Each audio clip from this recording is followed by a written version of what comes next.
ভাবে নিজের ধৈর্য বাড়াতে পারবো। ধৈর্য বাড়ানোর জন্য ধৈর্যশীলদের সংস্রব এটা বেশ উপকারী।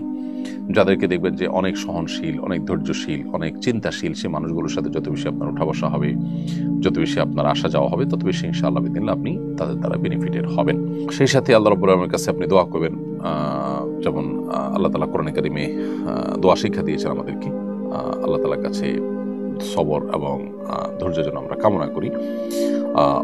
রব্বানা আফরিগ আলাইনা সবরা, হে আল্লাহ আপনি আমাদের প্রতি আমাদেরকে আপনি সবর দান করুন, সবর করার তৌফিক দান করুন। সেই দোয়া আল্লাহ তাআলার কাছে আমরা নিবেদন করবো ইনশাআল্লাহ তাআলা। রব্বানা আফরিগ আলাইনা সবরা ওয়া সাব্বিত আকদামানা ওয়ানসুরনা আলাল কওমিল কাফিরিন, হে আল্লাহ আপনি আমাদেরকে সবর দান করুন। এটি কোরআন কারিমে দু জায়গায় আল্লাহ তাআলা উল্লেখ করেছেন। এক জায়গায় আছে রব্বানা আফরিগ আলাইনা সবরা ওয়া তাওফানা মুসলিমিন, হে আল্লাহ আপনি আমাদেরকে সবর করার তৌফিক দান করুন, বা সবর আমাদের কে দান করুন এবং আমাদেরকে মুসলিম হিসেবে মৃত্যুবরণ করার তৌফিক দান করুন। তাহলে দোয়াও আমরা আল্লাহ তাআলার কাছে করবো ইনশাআল্লাহ তাআলা।